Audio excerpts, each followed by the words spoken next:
Hello,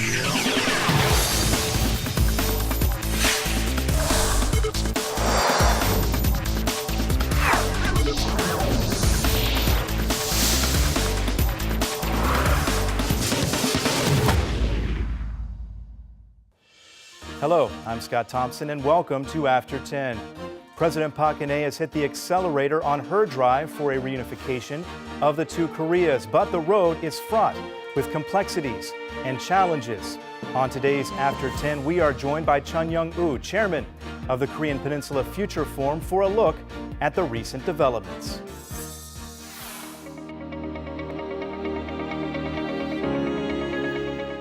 대통령 직속으로 통일준비위원회를 발족시켜 체계적이고 건설적인 통일의 방향을 모색해 나가고자 합니다.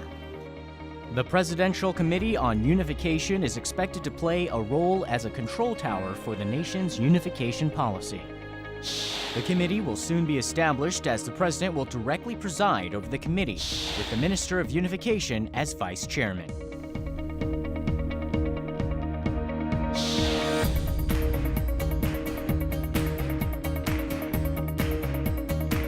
There is an experienced expert in the field of diplomacy who stresses the possibility of prolonged dictatorship in the North. Resigning from the political world, Chun Young-woo has put much effort on promoting peace on the Korean Peninsula as well as studying North Korean strategy.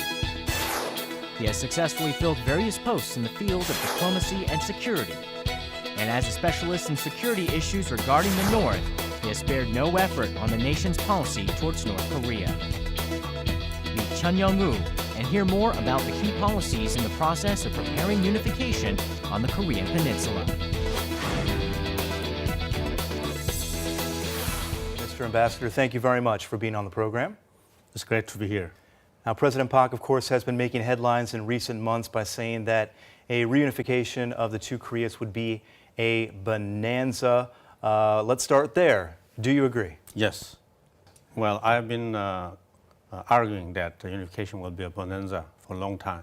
And I'm glad that the President Park endorsed my idea in her own words. Right. But I think it's bonanza not only for the Republic of Korea, for the South, but it will be, first of all, a bonanza for the North Korean people, 25 million North Korean people, who will be liberated from the most oppressive regime in the world, who will be able to enjoy freedom and even prosperity. So I think North Koreans will be the biggest beneficiaries of unification.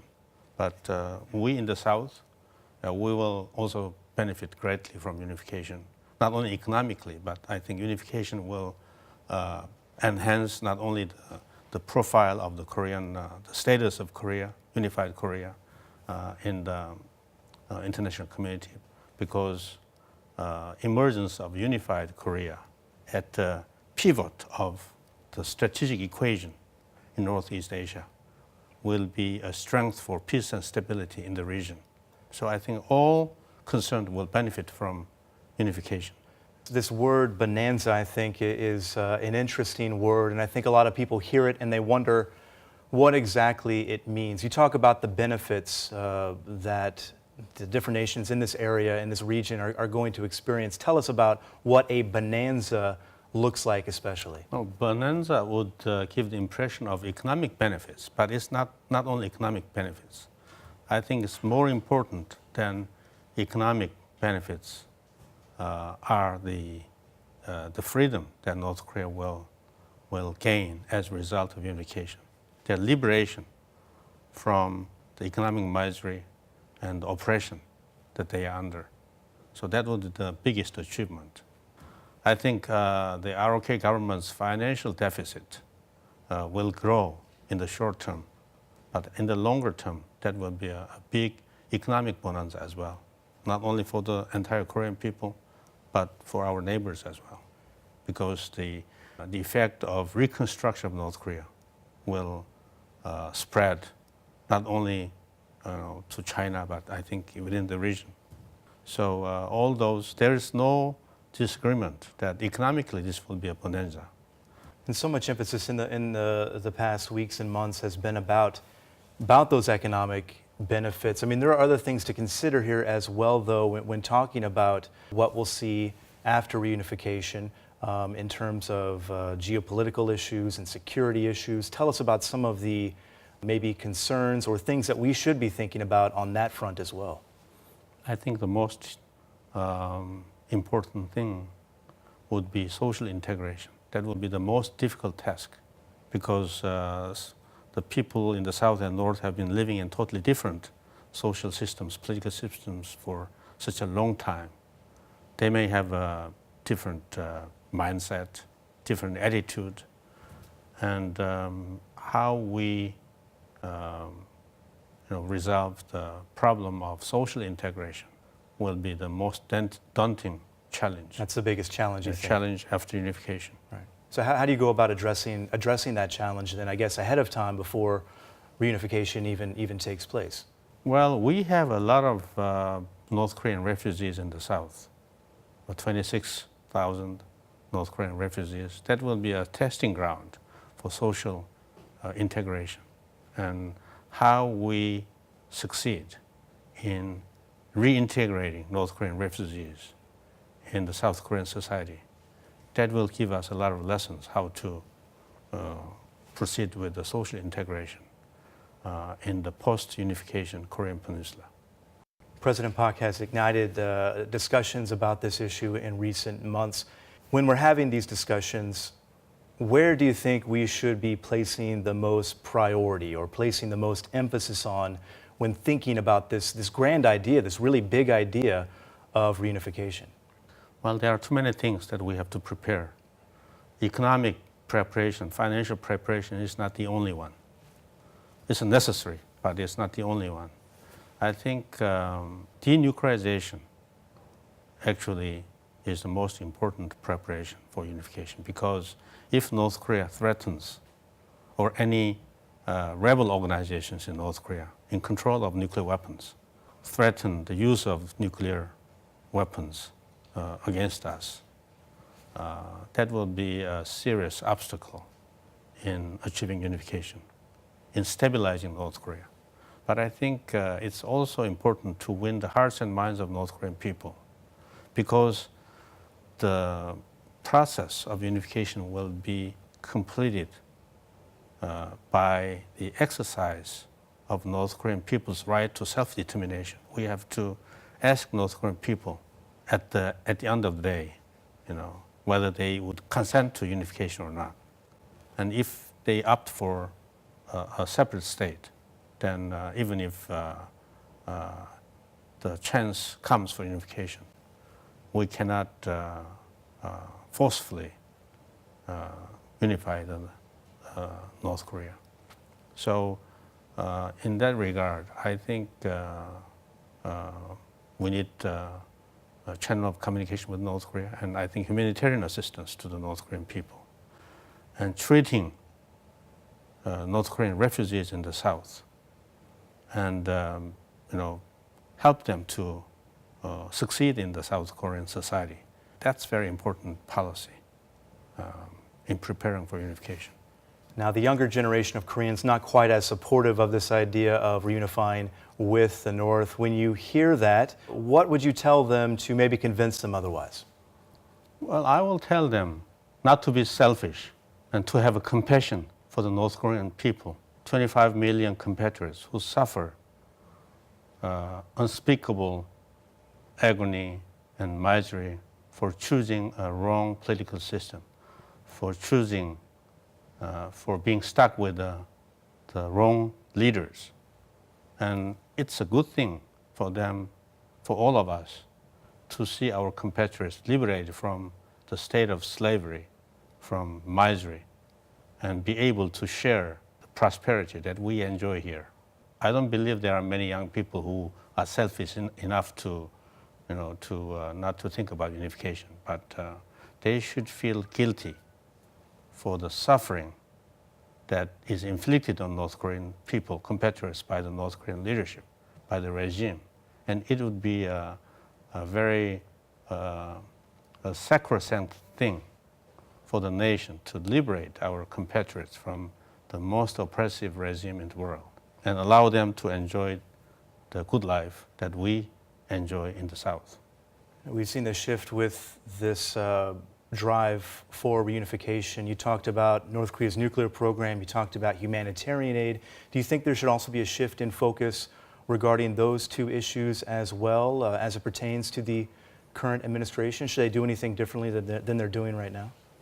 Well, there are too many things that we have to do, but I think psychological preparation is also very important, because people should realize that unification is a good thing, not only for us, for the North Korean people, but for the entire region. And when the opportunity comes, we cannot afford to miss it. We need the psychological determination to seize the opportunity when it arises. But if there is a tendency to believe that unification is can be even damaging for our economy, then that will erode our determination to move forward to unification. President Park has received some positive feedback from the U.S. and from China about this drive. How should the government here be using those two countries or getting the support of those two countries to achieve reunification? I think our own determination is the most important thing. But unification of the Korean Peninsula also has very far-reaching geopolitical implications, because unification will reshape the strategic landscape of this region. It is also important that the leaders of our big neighbors understand that unification is a good thing for peace and security of the region, for themselves, for all countries concerned. The merit of unification, how they would benefit strategically, economically from unification. No one will lose. This will be a win-win thing for all. And that's the way we can be sure of their political support and cooperation. You mentioned something interesting there. You said this is a win-win situation for all involved. That being said, there have to be, I would imagine, some negative impacts, some negative effects from reunification. Is there anything out there that we should be looking at as being a possible pitfall, obstacle after reunification? I haven't thought very much about negative things, but I think that we have a big community of North Korean experts, and we have an intellectual industry of North Korea. They will have to go. They will, I think, when Korea is unified, experts on North Korea, they will have great difficulty in maintaining their jobs. We have to find new jobs for them. That's the problem. But other than that, I cannot think of any serious negative consequences of unification.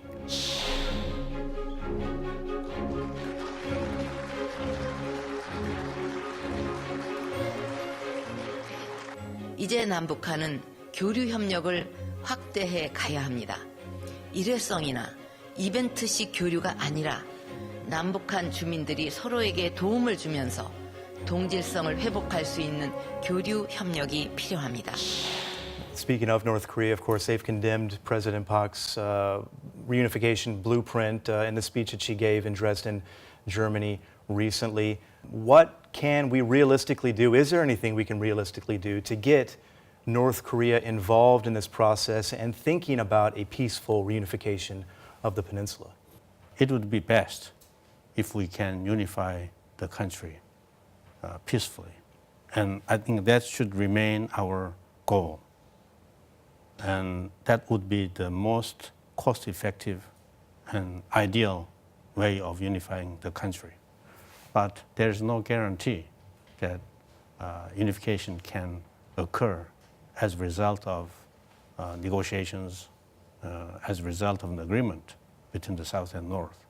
If North Korea is mired in humanitarian catastrophe and breakdown of law and order, a total chaos, and nobody is able to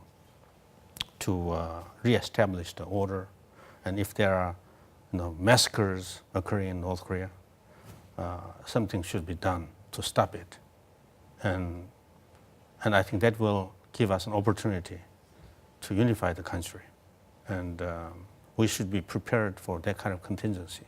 Are we currently prepared for that contingency? Well, I'm not in government, but I think that would be the primary responsibility of the government. You know, the government's responsibility is to prepare for all contingencies, and the national security contingency, or anything that could happen in North Korea. That would be the most important contingencies that we have to watch out for. When Kim Jong-un took power, there was some optimism out there that he did study in Switzerland. People thought he might be a bit more open to Western ideas and a bit more open to reform. I think the past couple of years has sort of shown us that that may not be the case. That being said, have you seen any signs whatsoever that Kim Jong-un might be willing to take a different path somewhere down the line? I think he knows better. He knows more about outside the world. He may be more knowledgeable about economic reforms, but the fact that he was educated in the West doesn't mean that we'll have the kind of reforms that you would expect from a Western leader. He may be smarter.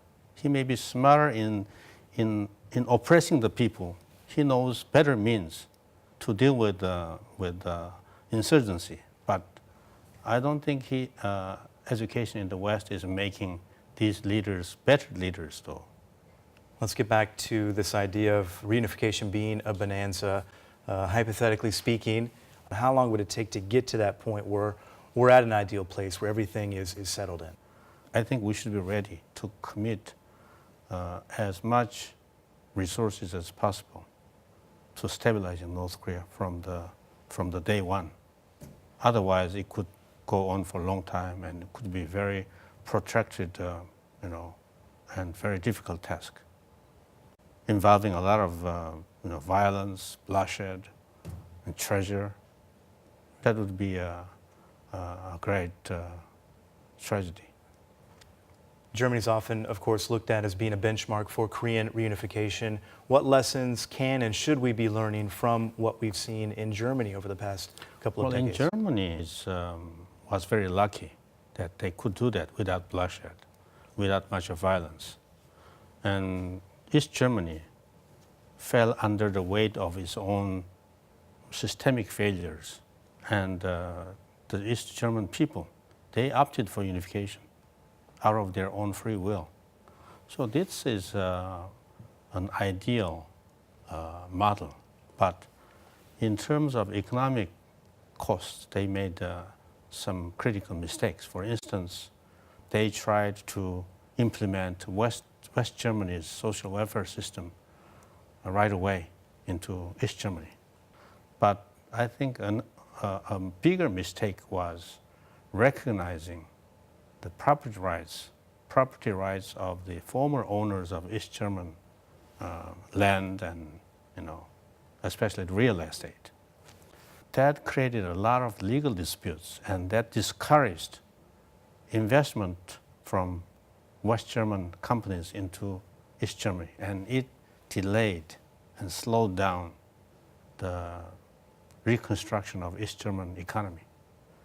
And I think in the case of Korean unification, we may need a certain period of phase-in, a 10-year phase-in period, in which we can maintain two separate systems. It would be one nation, but two separate systems until North Korea could be more fully integrated into the South Korean society, not only politically, but economically, socially. So we need some kind of interim period, unlike in Germany. That could reduce a lot of the problems that Germany had to go through. So we have benchmarks, but we have a lot of lessons to be drawn from German unification to be applicable to the Korean unification. That's good news. Lessons for what not to do, Yeah, as what well not as to what do. to do. Yeah, right. Looking ahead now to the coming months and years, what do you expect we're going to see from the current administration's unification drive? I'm not in government. I cannot say what. I'm not speaking for the government, Sure. so I cannot tell. But the first thing that we are hearing from the government is the idea of establishing an institutional mechanism, a committee to prepare for the unification. I don't think that's the most urgent thing to do, because we already have many existing virtual committees, mechanisms for preparing a unification. Unification ministry, they don't have anything else but to prepare for unification. There are, of course, some things, but that's the most important task of the unification ministry. That's why unification ministry was established in the beginning. We also have this advisory council for peaceful unification. This is a nationwide organization composed of, ordinary citizens. That can also function as preparatory committee. We have National Security Council. We have a plenty of existing organizations, mechanisms to prepare for the unification. But there are, I think, other things, many other more urgent things.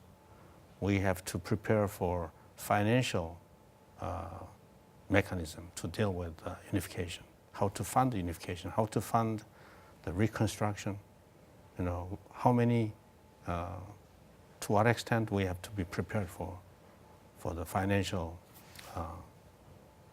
implications of unification. All those things have to be looked into very carefully.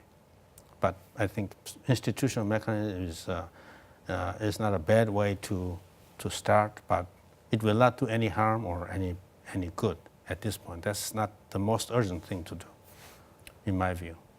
Korea, as we know, is the only divided nation still in the world. Hopes seem to be rising that we may see reunification sooner rather than later. If and when it does happen, we'll have people like yourself to thank. Mr. Ambassador, thank you very much for being on the program. We appreciate it. Yeah, thank you.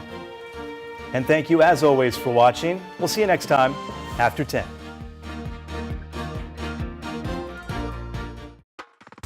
We will continue to do our best to improve our show based on the perspective of our viewers. Always feel free to leave us any comments, great ideas, or suggestions you wish to share with us.